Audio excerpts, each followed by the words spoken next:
Yep, salut à tous, c'est Victor, j'espère que vous allez bien. Aujourd'hui on se retrouve dans une nouvelle vidéo, on va parler matériel vidéo et principalement caméra, puisque vous le savez, je vous en ai parlé dans la dernière vidéo, j'ai fait l'acquisition d'un nouveau boîtier qui est le Sony A7 III, qui vient en remplacement de mon ancien petit Sony A6000, ici présent. Et je voulais vous parler un petit peu de ce boîtier, ça fait environ une dizaine de jours que je l'ai, j'ai pu l'utiliser un petit peu quand même, puisque pendant 2 jours j'ai été invité, si vous avez suivi mes stories, par l'Office du tourisme du Lot pour passer 2 jours tout frais payé, visiter un petit peu le département, les petites communes et tout.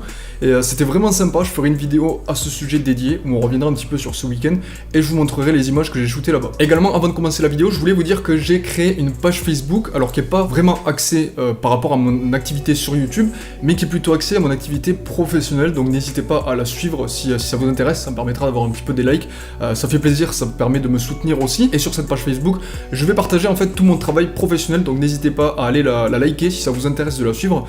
Et justement sur cette page Facebook, j'ai posté récemment un petit montage comme on voit derrière moi où j'ai pu tester l'A7 III sur le terrain. C'était mes premières vidéos que j'ai shootées avec, j'ai filmé un petit peu Stéphanie avec son chien Gringo au bord du canal à Montèche près de chez moi, manière de voir un petit peu les images que j'arrivais à en sortir. Je voulais surtout en fait tester la stabilisation qui est intégrée au boîtier, la stabilisation boîtier, puisque j'ai shooté tout à main nue, et je voulais aussi tester le 100 images par seconde avec la fonction un petit peu de slow motion, voir un petit peu les images que je pouvais en sortir.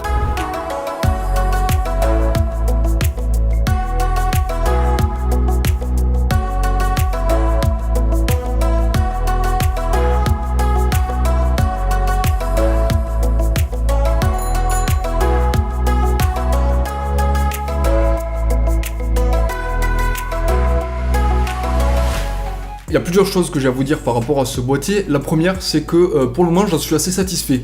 J'ai shooté donc ces images avec le boîtier et j'ai également pu enregistrer une vidéo de présentation de ce week-end. J'ai tourné vraiment pendant toute une journée. Je pense que le boîtier a été allumé pendant environ 10-12 heures d'affilée, réparties sur 2 jours. Donc j'ai pu vraiment le prendre en main, tester la 4K, tester la 50 images par seconde, la 25 et la 100 images par seconde.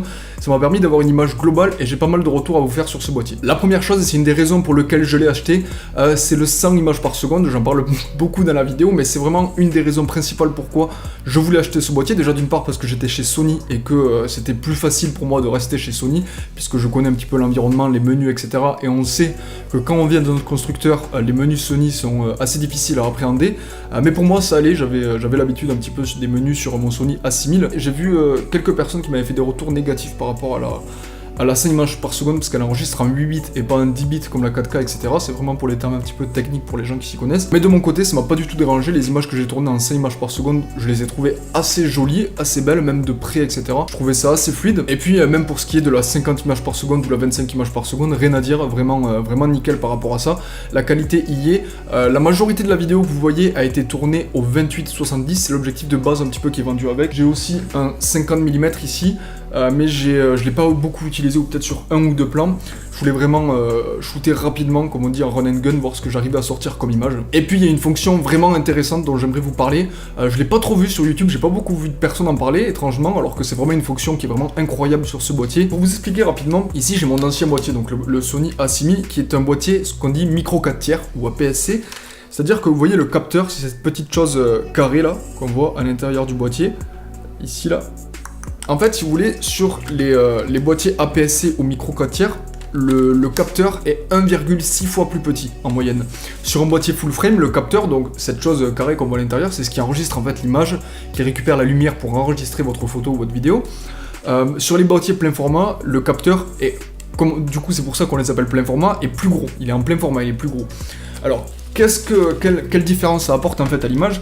Si on prend par exemple un objectif 50 mm comme ici et qu'on vient le mettre sur un boîtier plein format, on aura un rendu vraiment 50 mm, vraiment le rendu de base qu'on a 50 mm, que ce soit sur Canon, Panasonic, tous les boîtiers que vous voulez, ce sera le même rendu 50 mm. Par contre, si on vient mettre un objectif 50 mm sur un boîtier APS-C, l'image va être en fait plus zoomée en quelque sorte, étant donné que le capteur est plus petit. Du coup, ça fera comme s'il y avait une espèce de zoom d'environ 1,6 fois l'objectif. Donc sur un 50 mm, ça va être comme si on avait en fait un 70-75 mm sur le boîtier.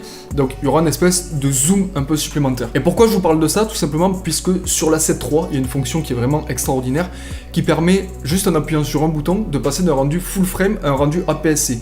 En fait, qu'est-ce que ça va apporter? Ça va apporter un zoom supplémentaire. Par exemple, quand je tournais la vidéo au 28 mm natif de l'appareil, en tout cas avec l'objectif sur lequel j'étais, et puis en appuyant sur la fonction APS-C, voici le rendu qu'on peut avoir. Et également, quand je suis en 70 mm, je suis au maximum de mon zoom que j'ai sur mon objectif. En appuyant sur ce bouton, je vais pouvoir aller beaucoup plus loin et m'approcher des 100 mm, donc quasiment d'un téléobjectif.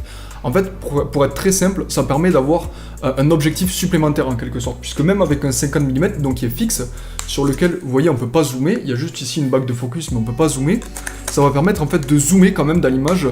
Et bien entendu, l'image n'est absolument pas dégradée, la qualité est la même, qu'on soit en 4K ou en 1080p, ça change rien. On a vraiment rendu complet, enfin l'image est complète, il n'y a pas de dégradation dans l'image, et ça permet en fait d'avoir un troisième objectif, ou en tout cas un objectif un petit peu bonus à l'intérieur du boîtier, et c'est vraiment une fonction géniale. Enfin voilà, j'ai pas grand chose de plus à ajouter par rapport au Sony A7 III, si ce n'est que, comme je vous l'ai dit en début de vidéo, j'ai tout filmé sans stabilisateur.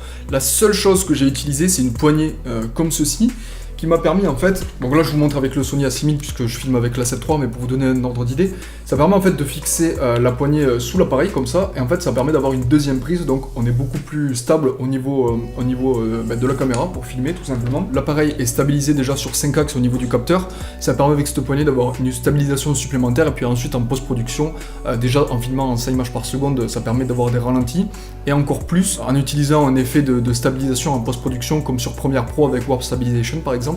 Mais enfin voilà, vous mentionnez que la vidéo a été tournée sans stabilisateur et que vous puissiez vous rendre compte des images qu'on arrive à sortir de ce boîtier, même s'il n'y a pas beaucoup de mouvements sur la vidéo, mais en tout cas vous verrez sur la vidéo que j'ai tournée ce week-end, qui va sortir prochainement d'ailleurs, que je partagerai sur ma page Facebook, j'ai pas mal de plans en mouvement, et bien entendu tous les plans ont été filmés sans stabilisateur.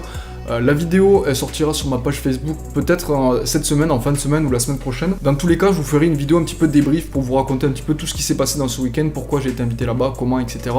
Et ce qu'on a pu faire, et également vous montrer un petit peu des plans que j'ai pu tourner et vous expliquer un petit peu quelques anecdotes, vous donner des anecdotes sur ce week-end, comment ça s'est passé, comment j'ai tourné les plans, etc. Donc voilà, j'espère que cette vidéo vous aura plu. C'était une vidéo un petit peu retour d'expérience, entre guillemets, une petite review par rapport à la 7 III, 2-3 choses que j'avais à vous dire par rapport à cet appareil là. N'hésitez pas à me poser des questions par rapport à l'appareil si vous en avez. D'ailleurs j'ai pris également des photos ce week-end, donc si ça vous intéresse de les voir, n'hésitez pas à aller sur mon Instagram, je suis en train de les poster petit à petit tous les jours, je reprends un petit peu d'activité sur Instagram, donc voilà. J'espère que cette vidéo vous aura plu, c'était une vidéo d'un tout nouveau cadre, voilà, avec le bureau, etc. J'ai essayé de faire quelque chose d'assez sympa, et puis bref, voilà, j'espère que ça vous aura plu. Moi je vous dis à très bientôt dans une prochaine vidéo, d'ici là, portez-vous bien, c'était Victor, salut!